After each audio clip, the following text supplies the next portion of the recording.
The smell of money has always made me uneasy. Not the honest kind, the kind that comes from a hard day's work, from soil under your fingernails and grease on your palms. I mean the other kind, the kind that fills a room like too much cologne, that makes the air feel thick and somehow dishonest. Like everyone around you is performing a version of themselves they've rehearsed in the mirror.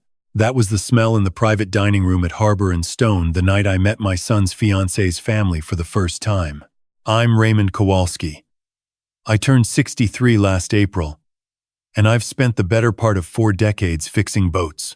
Not glamorous yachts, though I've worked on a few of those too, but the working kind. Fishing vessels, trawlers, the battered old aluminium dinghies that the weekend fishermen bring in with seized-up outboards and cracked hulls. My workshop sits on the edge of a small marina in a town about 40 minutes north of Christchurch, and it smells like marine epoxy and old engine oil and salt air, and I wouldn't trade that smell for anything. My wife, Helen, passed 8 years ago. Breast cancer, quick and cruel. After that, it was just me and my son, Daniel, and the boats. Daniel is 31 now. He's a structural engineer, clever in the way Helen always was. The kind of clever that works quietly and doesn't need to announce itself. He started seeing a woman named Vivienne Ashworth about 2 years before that dinner. She was beautiful and well-spoken and always seemed to be looking just slightly past you when you talked, like she was checking to see if someone more important had walked in. I didn't say that to Daniel. You don't say things like that to your son when he's in love. The dinner was held to celebrate the engagement. Daniel had proposed 3 weeks earlier, and Vivienne's parents, Gerald and Maureen Ashworth, had arranged the evening at Harbour and Stone, which is the sort of place where the menu has no prices and the waitstaff look at you with a practiced blankness that is somehow more insulting than an outright sneer. I wore my good trousers and the navy jacket I'd bought for Helen's sister's wedding 6 years earlier. I polished my shoes. I drove the 40 minutes into the city and found the restaurant and stood outside for a moment, looking at the brushed steel signage. Before I pushed open the door, the Ashworths were already seated when I arrived. Gerald was a big man, broad across the shoulders, with the particular confidence of someone who has never once had to wonder whether his card would be declined. Maureen was dressed in that effortful way that tries to look effortless.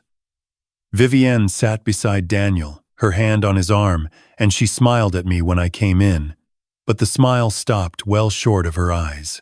There was a younger woman with them, Vivienne's older sister, Petra, and a man I took to be Petra's husband, whose name I never quite caught. The table was already full of bread and water and some sort of amuse-bouche I didn't recognize. Gerald stood and shook my hand with the grip of a man who thinks a firm handshake is a personality. Raymond. Wonderful to finally meet you. Daniel's told us so much. He hadn't. I was fairly certain. Daniel is a private person. We settled into the kind of polite conversation that is really just a series of assessments dressed up as pleasantries. What do you do? Where do you live? A marina. How charming. A boat repair workshop? Gerald nodded the way you nod when a child shows you a drawing. Maureen asked whether I kept busy with that, and I told her I had a 6-week waiting list, and she smiled and looked at her water glass. Daniel was quieter than usual. I noticed it but didn't think much of it then. I thought he was nervous. Engagements are nerve-wracking things. About halfway through the entree, I excused myself to find the bathroom. Harbour and Stone is arranged in a slightly confusing way. The bathrooms are down a corridor, past a second dining room, and on my way back, I slowed as I passed an alcove near the kitchen entrance because I heard Vivienne's voice. She was speaking to Petra. They hadn't seen me. He turned up in that jacket, Vivienne was saying. And there was a lightness to her voice that I think she believed was affectionate but wasn't. Very quaint, very rural. Petra made a small sound that might have been a laugh. Gerald thinks it's manageable, Vivienne continued. The marina's actually on a decent piece of land. If the old man can be guided in the right direction, there's something worth working with. I stood very still. And Daniel? Petra asked. Daniel loves his father, Vivienne said, in a tone that made love sound like a mild inconvenience. We'll work with that. I walked back to the table. I sat down. I picked up my fork, and I looked at my son across the white linen, and I thought about a lot of things at once. What I didn't know then, what I would only find out later, was that Daniel had already heard enough. I didn't say anything that night. Not at the table. Not on the drive home. Not to anyone. I'm 63 years old, and I've learned that the words you hold back are very often more useful than the ones you let go. I've also learned that when something feels wrong, it usually is. And the right response is not to panic, but to pay attention. I paid attention. Over the following weeks, I noticed things I'd been too willing to overlook before. The way Vivienne steered conversations toward the marina whenever she visited. How she'd once asked, quite casually, whether I'd ever thought about rationalizing the property, whether the workshop itself needed to be so close to the waterfront. How Gerald had mentioned, twice, a developer friend of his who was doing interesting things with marina-adjacent land on the South Island. And I noticed Daniel. The way he watched his fiancée when she didn't know he was watching. The way he'd gone quieter in general, a particular kind of quiet that I recognized. Because I'd seen it in myself after Helen died. The quiet of someone who is thinking very hard about something they haven't decided how to say. About 6 weeks after the engagement dinner, Daniel came to the workshop on a Thursday afternoon, which he didn't usually do. He came through the side door and sat on the old stool by the workbench, the one Helen used to sit on when she brought me lunch, and he watched me working on a 40 horsepower outboard for a good 5 minutes before he said anything. "Dad," he said, "I need to tell you some things, and I need you to let me get through all of them before you respond." I put down my socket wrench. I looked at my son. "All right," I said. What he told me took about 20 minutes. He spoke carefully, the way he does when he's worked something out and wants to make sure the explanation holds. He told me that about 4 months earlier, he'd found some documents on Vivienne's laptop, not snooping, he said. She'd asked him to print something, and the folder had been open. The documents were draft agreements. One of them referred to my marina property specifically. Another outlined a structure by which a property management company registered in Gerald Ashworth's name would take over operational management of a site in exchange for 40% of any future development profits.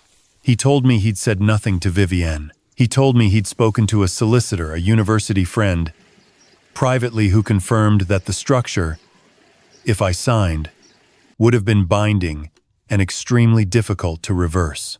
He told me he'd spent the past 4 months gathering more information. He'd spoken to 2 former business partners of Gerald's. He'd found a man in Nelson who had lost a coastal property under a nearly identical arrangement 12 years earlier, and who had spent 6 years in legal proceedings trying to recover it. He'd documented everything. "Why didn't you come to me sooner?" I asked. He looked at the floor. "Because I had to be sure," he said. "And because I knew that once I told you, there'd be no going back. And I wanted." He stopped. "I wanted to make sure I had enough to protect you properly. Not just enough to worry you." I looked at my son for a long moment. He had his mother's eyes, that particular gray-green, like harbor water on a cloudy day. And right then, he looked very young and very serious. And I felt something shift behind my sternum that I don't have a clean word for. "What do you want to do?" I said. "I want to finish what I started," he said. "If you'll let me." I let him. What Daniel had planned was not impulsive. That was the first thing I understood as he walked me through it. He'd been building toward a specific moment. And that moment was going to be the engagement party, a larger gathering that Gerald and Maureen were hosting at their home in Fendleton 3 weeks away. There would be family, friends, colleagues, people whose opinions the Ashworths considered important. Daniel had identified this event as the right place and had structured his approach accordingly. In the weeks before the party, He continued behaving as normal with Vivienne. I will say that this was the part I found hardest, watching my son play a role. Being civil at family dinners, showing up at the Ashworth house with wine, and doing it all with the stillness of someone who knows something no one else in the room knows. He must have found it exhausting. He never showed it. He also asked me to do something that I admit I resisted at first. He asked me to meet with Gerald, one-on-one, ostensibly to discuss the marina. He'll raise the development idea, Daniel said. I'd expect him to bring up the management agreement fairly quickly, once he thinks you're receptive. I just need you to listen and not sign anything. And let me know exactly what he says. I'm 63 years old and I've been my own boss for 35 years. And sitting across from Gerald Ashworth in his home office, with its framed architectural prints and his view of the Fendleton garden, while he talked about underutilized coastal assets and partnership structures, required a degree of self-control that I did not know I possessed. He was smooth about it. He made it sound like he was doing me a favor. He had a document he described as preliminary thinking, and he pushed it across the desk with the unhurried confidence of a man who expected it to be signed. I looked at the document for a long time.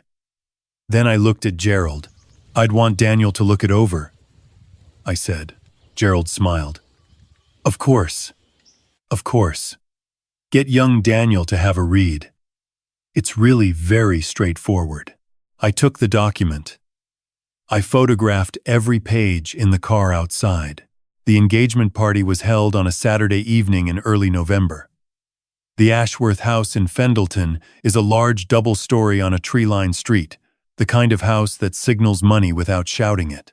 About 60 people were there. Extended family, Gerald's business colleagues, friends of Vivienne's from her years in Auckland.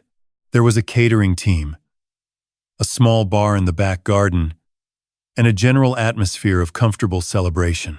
Daniel had asked me to arrive at 7, which I did. He met me at the door, and he held my arm briefly. When he shook my hand, the same gesture I'd seen at the engagement dinner. His hand on my forearm, steady and deliberate, and I knew that it was beginning. The first part of the evening was simply socializing. I was introduced around, shook hands, chatted about boats with a man who turned out to be a marine insurance broker and who knew my workshop by reputation, which was gratifying. Gerald made a point of greeting me warmly in front of several of his colleagues, which in retrospect was the kind of performance I should have read more carefully at the time. He was establishing something the narrative of the generous, welcoming future in-law, the man who had embraced the simple boatman without condescension. At 8:30, Gerald moved to the center of the garden and called for attention. He gave a toast, generous, well-phrased, full of warmth. He talked about Vivienne's accomplishments, about Daniel's character, about welcoming new family. He handed the glass to Vivienne, who spoke beautifully, and then to Daniel. Daniel stood up and I watched him. He thanked the Ashworths. He said he was grateful for the evening and for the warmth of the gathering.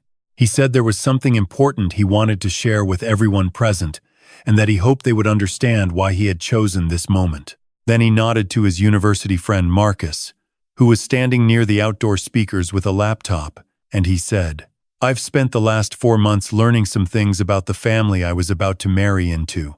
I think the people in this room deserve to know what I found." The recording played through the speakers. It was Gerald's voice, unmistakable. The big, confident baritone from a meeting I recognized as being earlier than even the one I'd attended, a meeting with another man whose name came up in the documents Daniel had found.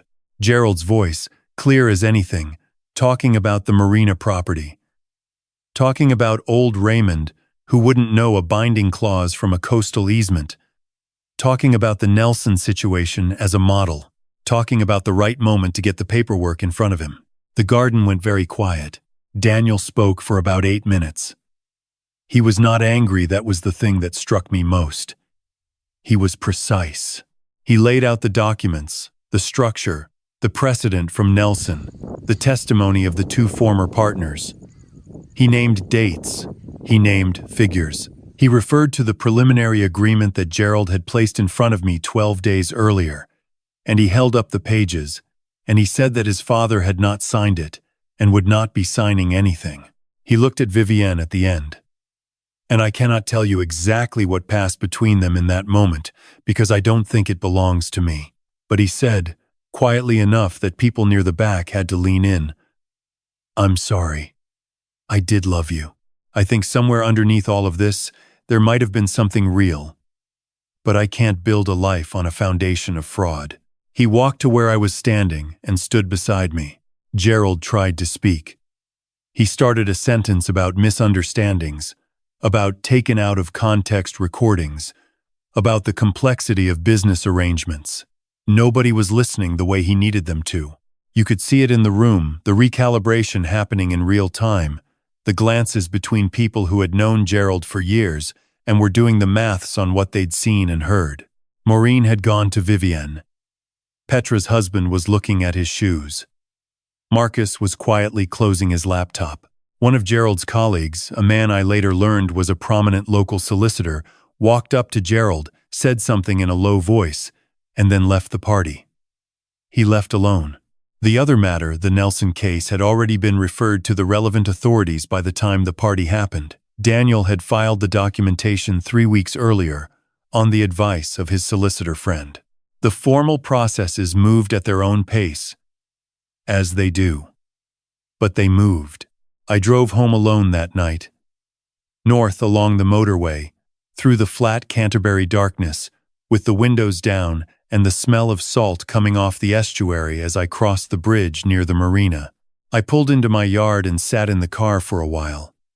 The workshop was dark, and the boats in the marina were just shapes in the low light. And somewhere out on the water, a line was knocking softly against a mast. Daniel called me the following morning. He sounded tired in the way that comes after sustained effort. Not the bad kind of tired. The kind that means something has been completed. "Are you all right?" I asked him. "Yeah," he said. "I think so." "You?" "I'm all right," I said. And I was. He came to the workshop that afternoon, and we worked on a trawler together, him handing me tools, me explaining what I was doing, like when he was 12 years old and would spend Saturday mornings with me instead of sleeping in. We didn't talk much about the Ashworths. We talked about the trawler, and about a fishing trip we'd been saying we'd take for 3 years, and about whether the cafe on the marina foreshore had actually improved or whether we'd just lowered our standards. It was enough. It was more than enough.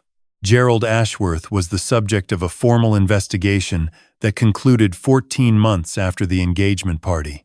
I won't go into the details of what was found, partly because some of it is still a matter of legal record, and partly because it isn't really my story to tell. It belongs to the man in Nelson and to others whose names I never knew. What I will say is that the marine insurance broker I'd chatted with at the party, the one who knew my workshop, called me the following spring to say he'd heard things had been resolved and that I had a very good son. I told him that was one of the most accurate things anyone had said to me in years. Vivienne, I heard through Daniel, had returned to Auckland. I don't know more than that, and I don't need to. Daniel spent some months after the engagement working through whatever it is you work through when a relationship ends the way that one did. He didn't talk about it much, and I didn't push. He came to the marina on weekends, and we had a quiet season together. The good kind of quiet. The kind built on a lot of history, and not much need for explanation. He's seeing someone now. A woman he met through work. A geotechnical engineer from Dunedin. She came to the workshop once on a Sunday morning and spent 2 hours asking me questions about marine epoxy bonding and hull stress fractures, genuinely wanting to know, and then helped me sand back a transom without being asked. She'll do. There are things I've thought about a lot in the time since all of this happened. I've thought about what Gerald Ashworth saw when he looked at me, an old man in a slightly outdated jacket who ran a boat repair business and probably didn't understand how certain things worked. And I've thought about the ways we make ourselves comfortable by underestimating people. I've thought about Daniel. and what it must have taken to sit across from Vivienne for 4 months, knowing what he knew, choosing caution over confrontation, because caution meant protection, because he wanted to make sure, when it mattered, that there was no ambiguity and no room for the truth to be argued away. I've thought about the man in Nelson who lost his property, who spent years in proceedings, who might never fully get back what he lost. Justice, when it comes, doesn't always repair everything it was supposed to protect. That's worth remembering. And I've thought about something my father told me once, when I was about Daniel's age, and going through a difficult time in the business. We were out on the water. He was a fisherman, my father, a stubborn Southland man who believed that most problems look smaller from a boat, and he said to me, "Raymond, the people who think you're simple because you work with your hands will always underestimate what those hands have built." I didn't understand what he meant then. I think I understand it now. The marina is still mine. The workshop is booked 6 weeks out, sometimes 8. On a clear morning, when the light comes across the estuary and the water is still, it is genuinely the most beautiful place I've ever been. I've stood in hotel lobbies and office foyers, and once, briefly, in the lobby of a very expensive restaurant that smelled of money and performance and careful dishonesty, and none of it came close. My father built things that lasted. I built things that lasted. And Daniel, in his own way, is doing the same, choosing what to construct carefully, choosing what deserves to be preserved, understanding that some foundations are worth protecting. That, I think, is the only kind of wealth that actually compounds over time. The kind built from honesty and patience, and the willingness to do the slow, unglamorous work of holding things together. Everything else, sooner or later, gets exposed to the elements. And the sea is not sentimental.